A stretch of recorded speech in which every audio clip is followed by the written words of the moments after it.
নমস্কার, আশা করছি আপনারা সবাই খুব ভালো আছেন। আমার নতুন একটা ব্লগে আপনাদের সবাইকে স্বাগত জানিয়ে এখান থেকেই ব্লগটা স্টার্ট করছি।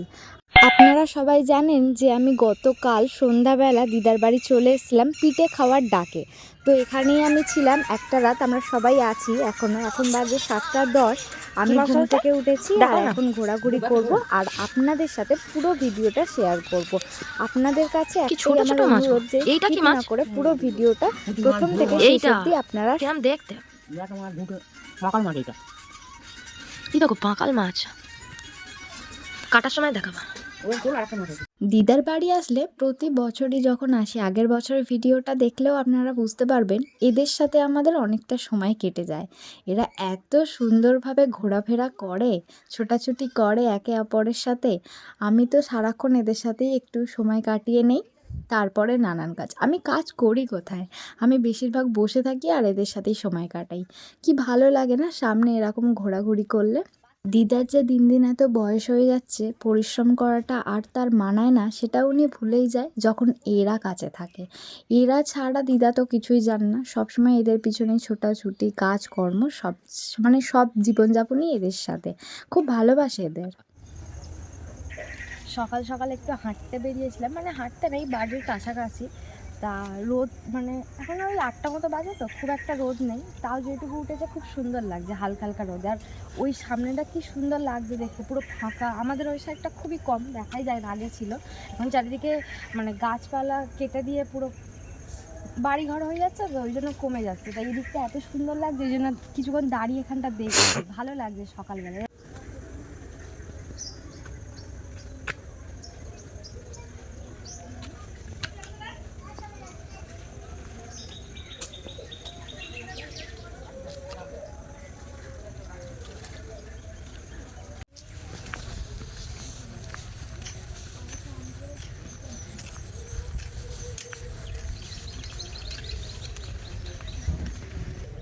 তো কাদা হয়ে গেল সবে।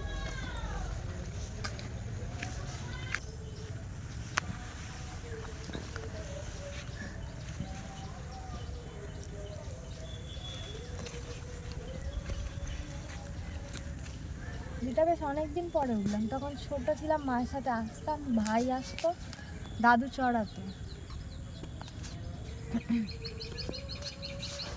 এই যে এটা তো আমাদের মানে গ্রামের এইদিকে শালতি বলা হয়, আপনাদের ওখানে কি বলে আপনারা একটু জানাবেন।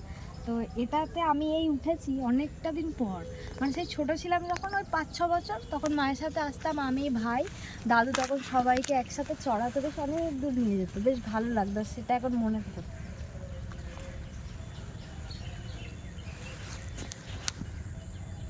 কত বক নাকি বলো তো এগুলো?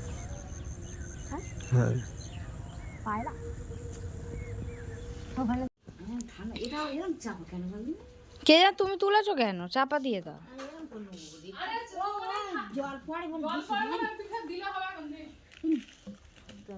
দুটো বটি ঝপঝপ করে কাটতে, আমি এই বটিটা ধারাচ্ছি। এইটা পাগল মাছ দেখি, তোলো হাতে, কেরম এরম করে ধরো, পীর ছোট মতো। এটা এখনো বেঁচে আছে, দেখো, রাখো, এ কাটো। কি কাটো? মাছ কাটো। এবার কি করে কাটো? মা সকাল সকাল চান করে মা মা তো ভিজে গামছার ওপরে এইটা বেঁধেছে। ঠান্ডা লাগছে আমার। এনে এনে বটি কই? এনে এনে পিরে না। ফালাটা কই রে? এনে বটি ফালটা কই রে? একদম তাজা সকালের মাছ, কত ফ্রেশ শীতে। ও মা, এটা রুই মাছ বলো? এটা দুটো রুই মাছ পুকুরের, মানে চারা পোনা, তাই না? আর এই হচ্ছে মিরিক মাছ। মিরিক মাছ? মিরিক মাছ, মিরিক। ওইসব মাছগুলো বুনে বাপ এই হচ্ছে শোল মাছ, এটা কালকে জালে পড়েছে।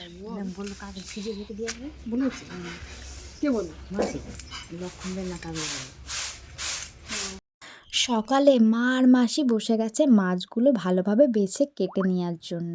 সকালের এই টাটকা মাছ দেখলে কার মনটা না ভালো হয়ে যায় বলুন। আর আমার তো মাছ কাটা দেখতেও ভালো লাগে, আর আমি মাছ ভীষণ পছন্দ করি খাওয়ার থেকে। আমি মাছ খেতে অতটা ভালোবাসি না, বিশেষ করে কাঁটা জাতীয় যে মাছগুলো, কিন্তু দেখতে ভালো লাগে আর কাটা দেখতে অসম্ভব লাগে, তাই আমি বসে বসে ওদের গল্প আর এই মাছ কাটা দেখছি। দুই বোন অনেক দিন পরে যখন এক জায়গায় হয় তখন ওনাদেরকে আর থামানোই যায় না। কি জানি আমার সাথে কবে হবে এরকম। বাড়িতে যখন একা একা থাকি, রান্না বান্না করি, সংসারের কাজ করি, তখন অতটা কিছু মনে হয় না। যখন একা একা থাকি, ও থাকে না কাছে, কাজে চলে যায়, তখন এই সিচুয়েশনের সময়গুলো খুব মনে পড়ে, একা একা যখন কাটাতে হয়। আর এখানে থাকলে মনেই হয় না যে কখন দিনটা কেটে গেল।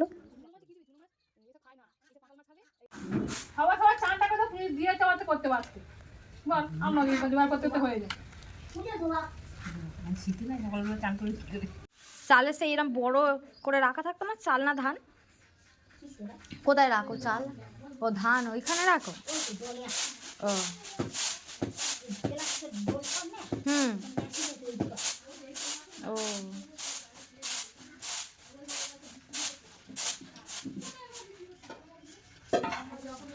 চালটা কি সুন্দর দেখো। হ্যাঁ হ্যাঁ। এটা কি মুড়ি ভাজার চাল না সব রকম করে? ও হুম।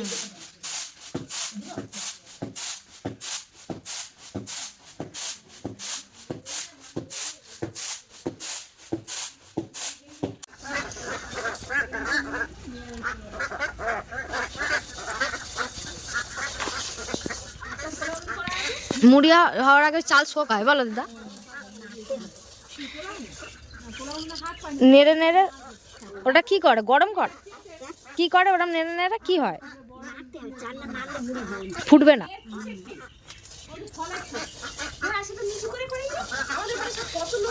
দিদা এখন মুড়ি ভাজবো, এই জন্য চালটা ভালো করে গরম করে এদিকে কালকের পিঠেটা গরম হয়ে গেছে, এই যে পুরো গরম গরম।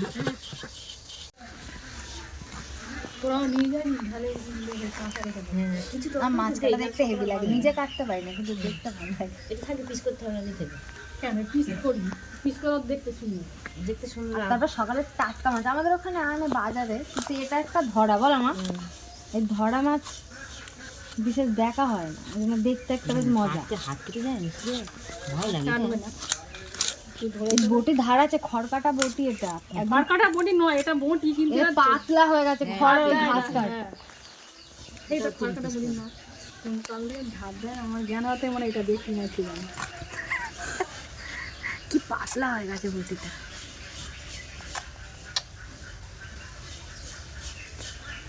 ওটা শুনে এটা দুটি খাবে, এটা এটা দেখি এখান থেকে একটু করে। হ্যাঁ এইটা এখান থেকে গাছ করে হ্যাঁ ভাজবে তো শুকনো হয়েছে।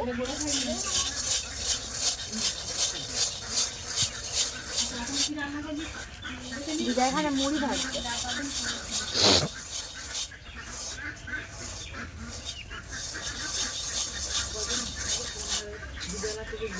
মুড়ি ভেজে কিসে তুলবে?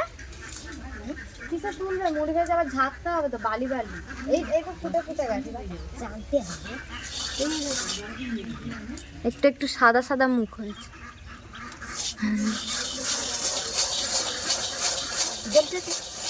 জল জাল দেবো।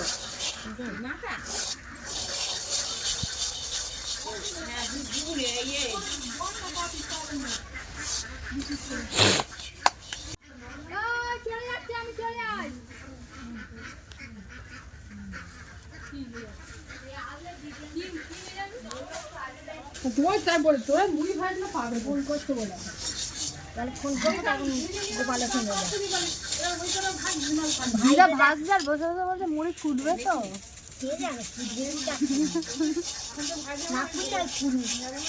না ফুটলে সেই চাল ভাজা টাইপ হবে, ওই খেতে হবে। যাই হবে ন্যাচারাল ভাজা আলাদা একটা মজা। হ্যাঁ মেশিনে ভাজা আমাদের ওখানে তো কেনা ছাড়া পাওয়া যায় না, এরকম ভাজাই হয় না। এই ভাজা একটা আলাদা টেস্ট।